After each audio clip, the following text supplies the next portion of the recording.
Ryan Reynolds here for, I guess, my 100th Mint commercial. No, don't. I mean, honestly, when I started this, I thought I only have to do like 4 of these. I mean, it's unlimited premium wireless for $15 a month. How are there still people paying 2 or 3 times that much? I'm sorry, I shouldn't be victim blaming here.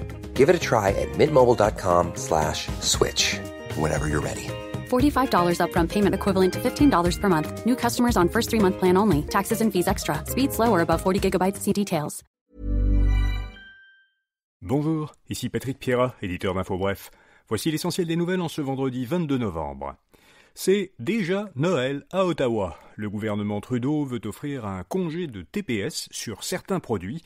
Il propose de suspendre du 14 décembre au 15 février la taxe de vente sur les aliments préparés, repas, plateaux de légumes, salades et sandwichs, les repas au restaurant à emporter ou livrés, les collations, y compris les croustilles, bonbons et barres tendres, les bières, vins, cidres et boissons alcoolisées qui contiennent moins de 7% d'alcool, les vêtements, chaussures et jeux pour enfants, sièges d'auto et couches, les livres, journaux imprimés et casse-têtes et les sapins de Noël.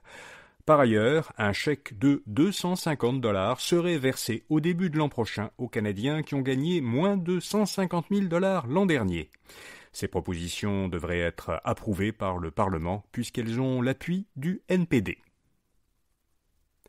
Au Québec, le ministre des Finances, Éric Girard, a présenté la mise à jour économique et financière d'automne.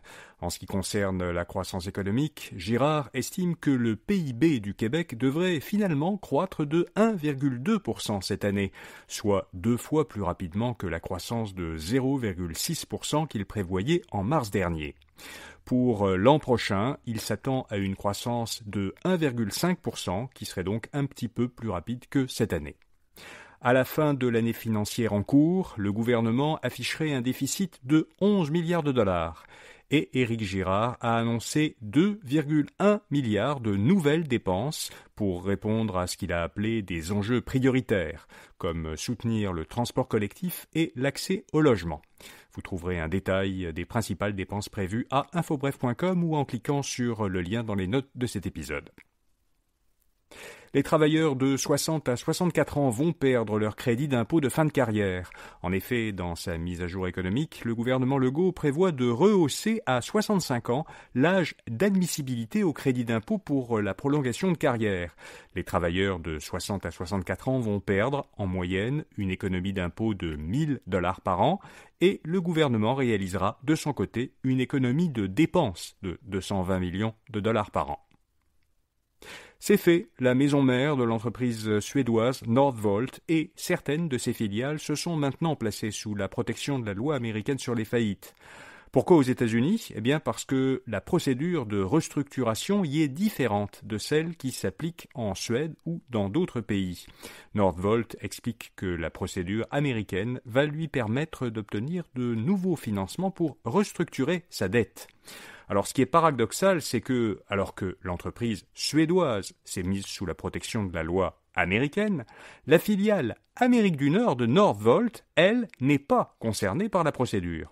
Or, c'est cette filiale qui chapeaute le projet de l'usine en Montérégie. La construction de cette usine se poursuit, a précisé l'entreprise. Québec ne reconduira pas son programme de formation accélérée en construction. C'est ce qu'a indiqué le ministre du Travail Jean Boulet.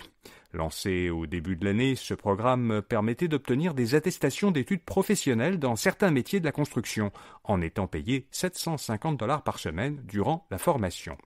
Or, moins de la moitié des diplômés travaillent actuellement sur des chantiers québécois. Le gouvernement voudrait désormais prioriser les diplômes d'études professionnelles, les DEP, et l'alternance travail-études. La Banque de développement du Canada lance un programme de prêt pour petites entreprises non traditionnelles. La BDC compte s'associer au cours des prochains mois à plus de 80 organismes locaux à travers le Canada qui prêtent déjà de l'argent aux PME de leur région ou qui les accompagnent. La BDC veut renforcer les capacités de financement et d'accompagnement de ces organismes locaux. Le programme vise des petites entreprises non traditionnelles qui sont des jeunes entreprises ou qui ont un modèle d'affaires non conventionnel, ou qui se trouvent dans des régions rurales ou éloignées, ou encore qui ont peu d'antécédents de crédit. À l'étranger, Vladimir Poutine menace les pays qui autorisent l'Ukraine à frapper la Russie. Le président russe soutient que le conflit en Ukraine a pris un caractère mondial. Il considère que la Russie a désormais le droit de bombarder les installations militaires des pays qui autorisent l'Ukraine à frapper avec leurs missiles à longue portée des cibles militaires situées en Russie. 2 pays ont donné cette autorisation à l'Ukraine actuellement, les États-Unis et le Royaume-Uni. Par ailleurs, Poutine a confirmé que la Russie avait frappé un site militaro-industriel ukrainien avec un nouveau missile balistique qui est conçu pour porter une charge nucléaire. Le missile qui a été tiré vers l'Ukraine était, lui, équipé d'une charge conventionnelle. La Cour pénale internationale a lancé des mandats d'arrêt pour crimes de guerre et crimes contre l'humanité à l'encontre du Premier ministre israélien Benjamin Netanyahou, de son ancien ministre de la Défense et du chef de la branche armée du Hamas. Les 124 pays membres de la Cour, dont le Canada, ont désormais l'obligation légale de les arrêter sur leur territoire. Justin Trudeau a d'ailleurs affirmé que le Canada suivrait toujours les décisions prises par les instances internationales. De leur côté, les États-Unis, qui ne sont pas membres de la Cour pénale internationale, ont rejeté catégoriquement la décision de la Cour. Le gendarme américain des marchés financiers va quitter son poste. Le président de la Security and Exchange Commission, Gary Gensler, a annoncé sa démission prochaine. Il devait achever son mandat en avril 2026, mais il va quitter ses fonctions plus tôt, dès le 20 janvier, soit le jour de l'investiture de Donald Trump. Donald Trump avait dit pendant sa campagne électorale qu'il remplacerait Gensler dès son arrivée au pouvoir. Gary Gensler avait l'intention de soumettre les cryptoactifs, comme le Bitcoin, à davantage de réglementation. Hier, après l'annonce de sa démission prochaine, la valeur du Bitcoin a atteint un nouveau record, pas loin des 100 000 $ américains. Le gouvernement américain veut que Google vende Chrome et peut-être aussi Android. Le ministère américain de la Justice a demandé à un tribunal fédéral de forcer Google à vendre son navigateur Chrome. Il demande aussi de forcer Google à choisir entre cesser de promouvoir ses propres produits dans son système d'exploitation Android ou bien carrément vendre Android à une autre entreprise. Google avait été reconnu coupable d'entretenir un monopole illégal dans le marché de la recherche en ligne. Le juge chargé du procès doit prononcer la sentence en avril. La plupart des analystes s'attendent à ce que Google fasse appel si la décision lui est défavorable. Et puis c'est aujourd'hui le Vendredi fou, alors notre chroniqueur Julien Gandelin vous a préparé une courte sélection de 12 produits intéressants qui font l'objet d'un bon rabais de prix. Vous pouvez les voir à infobref.com ou en cliquant sur le lien dans les notes de cet épisode. Voilà, vous savez l'essentiel. Bonne fin de semaine et à lundi matin. 88% of the work week is spent communicating, so it's important your team does it well. Enter Grammarly.